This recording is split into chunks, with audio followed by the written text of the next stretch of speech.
नमस्कार। भारतीय जनता पार्टी के आंगन में चल रहे दंगल के बीच राज्य के 10 विधानसभा क्षेत्रों में होने वाले उपचुनाव के लिए समाजवादी और कांग्रेस पार्टी दोनों ने अपने गठबंधन को जारी रखने का फैसला किया है। समाजवादी पार्टी और कांग्रेस मिलकर चुनाव लड़ेगी, वह बाई इलेक्शन का। मोटी सहमति ये बनी है। अभी अंतिम चरण की बातचीत अभी शेष है होना अखिलेश जी और कांग्रेस के बड़े नेताओं के बीच में, लेकिन मोटी सहमति अभी तक आरंभिक बातचीत के दौरान ये बनी कि 10 सीटें हैं कुल उपचुनाव की, उसमें से 7 पर समाजवादी पार्टी के उम्मीदवार चुनाव लड़ेंगे और 3 पर कांग्रेस के। ये स्थिति तय हो गई। अब इंडिया गठबंधन उत्तर प्रदेश में देश भर से सबसे ज्यादा अगर कहीं आनंदित और मोदित है तो वो उत्तर प्रदेश है, जहां 43 सीटें जीती हैं इंडिया गठबंधन ने, 80 में से 43। तो आनंदम है। समाजवादी पार्टी ने अपने जीवन काल का सर्वोत्तम प्रदर्शन किया है। मुलायम सिंह जी के समय में भी जो उपलब्धि सपा हासिल नहीं कर पाई, वो उपलब्धि अखिलेश यादव के नेतृत्व में समाजवादी पार्टी ने अब की हासिल की। लोकसभा के भीतर वह देश की तीसरी सबसे बड़ी पार्टी हो गई सदन में सदस्य संख्या के आधार पर। सपा से अधिक सदस्य लोकसभा में केवल भाजपा और कांग्रेस के हैं, और दोनों राष्ट्रीय पार्टी हैं। यानी देश की कोई भी क्षेत्रीय पार्टी समाजवादी पार्टी के मुकाबले में नहीं, वो भी नहीं जिनकी सरकारें हैं राज्य में, जैसे तृणमूल कांग्रेस या डीएमके या आम आदमी पार्टी। इसलिए समाजवादी पार्टी का मोरल हाई है और उसके साथ साथ कांग्रेस का भी मोरल हाई है, क्योंकि उसने रायबरेली और अमेठी दोनों सीटें अच्छे मार्जिन से जीती हैं। और उत्तर प्रदेश में जहां बिल्कुल पार्टी आईसीयू में पहुंच गई थी, वहां से उसको निकलकर उसने गठबंधन के कारण ही सही, लेकिन 6 सीटें जीत ली।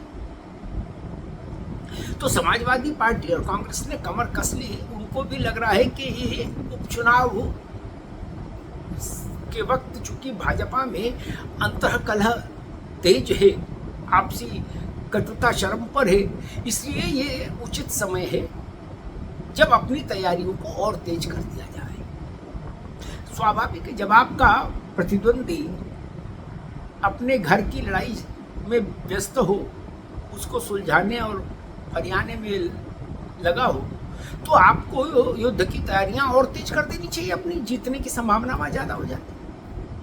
भारतीय जनता पार्टी में अभी यही तय नहीं हो पा रहा है कि करना क्या है और कैसे करना है। हालांकि मुख्यमंत्री ने कमेटी बना दी है, 30 मंत्रियों को मैदान में उतार दिया है उपचुनाव के लिए।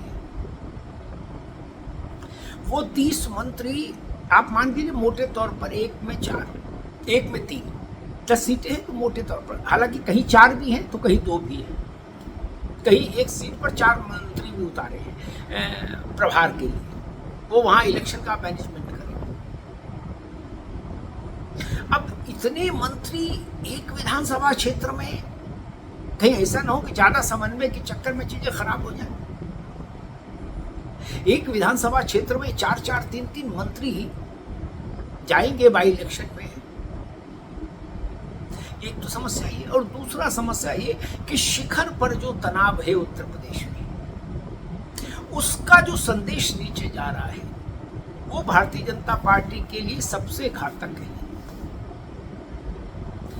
उपचुनाव में भाजपा के वोटर का मन इस वक्त सबसे पीड़ादायक स्थिति से गुजर रहा है और उपचुनाव सर पर है।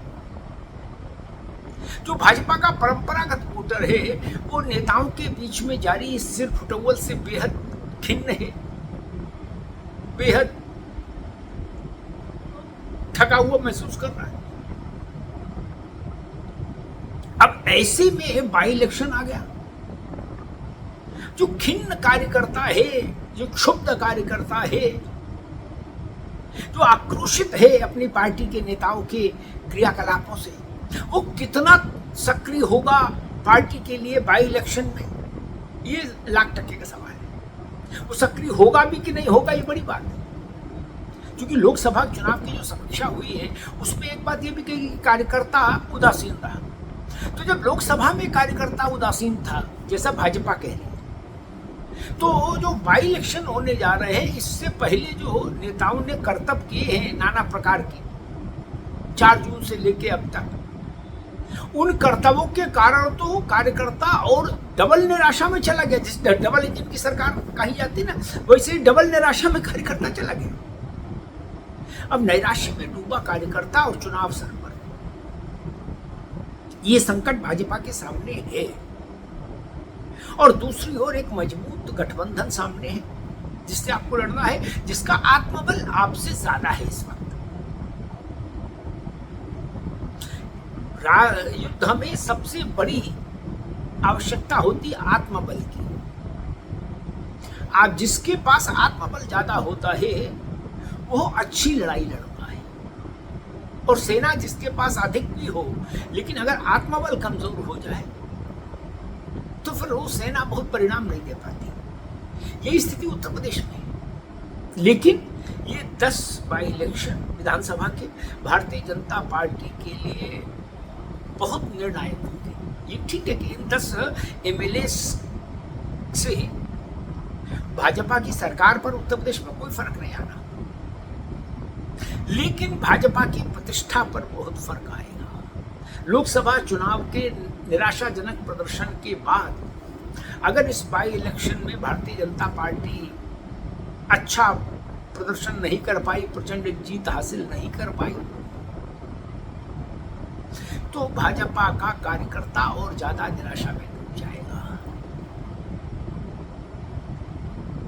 क्योंकि 24 के लोकसभा चुनाव और 27 के विधानसभा चुनाव के मध्य में ये एक छोटा सा इम्तिहान है। इम्तिहान छोटा है, सवालों की संख्या 10 है, 10 बाई इलेक्शन, लेकिन इसका जो नतीजा होगा उसकी गूंज 27 तक को प्रभावित करेगी और बहुत सारे राजनीतिक समीकरणों में अदला बदली भी हो सकती है। बाई इलेक्शन के परिणामों के बाद आप उत्तर प्रदेश मंत्रिमंडल में फेरबदल देख सकते हैं। योगी मंत्रिमंडल में मुख्यमंत्री योगी आदित्यनाथ ही रहेंगे अभी तक की जो स्थिति है। 27 में उन्हीं के नेतृत्व में पार्टी चुनाव में जाएगी। अभी तक जो स्थिति है वो आपको बता रहा हूं।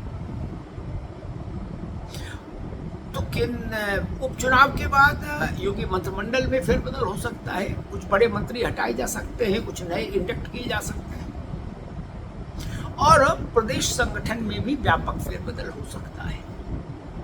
प्रदेश अध्यक्ष भी हटाए जा सकते हैं, लेकिन ये सब कुछ subject two by election. By election का परिणाम क्या रहता है,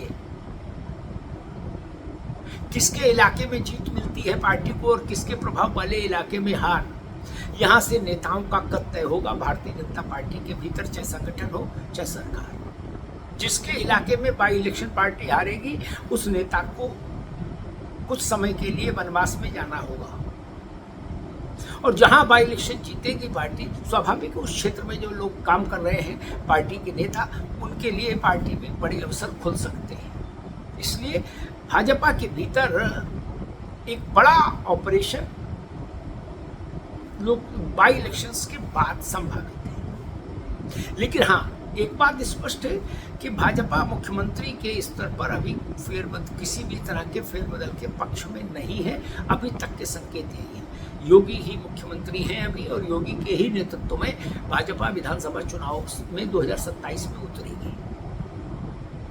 अभी तक ये स्थिति है और इसलिए मानकर चलिए कि सारा लबुलवाब, सारा फोकस अब बाई इलेक्शन पर, समाजवादी पार्टी का भी और भाजपा का भी, दोनों को लग रहा है कि इस चुनाव में अगर हमने अपना झंडा फहरा दिया तो फिर भारतीय जनता पार्टी के लिए ये कहने को हो जाएगा कि देखिए लोकसभा में जो हमारी अपेक्षाकृत कमजोर प्रदर्शन रहा हमारा, लेकिन हमने बाई इलेक्शन आते ही स्थिति सुधार ली और 27 में हम जीतेंगे। और अगर इस बाई इलेक्शन में अखिलेश यादव की पार्टी यानी इंडिया गठबंधन बड़ी विजय हासिल करता है तो अखिलेश यादव और उनकी पार्टी को 27 के लिए और ज़्यादा ऊर्जा मिल जाएगी, इसमें कोई दो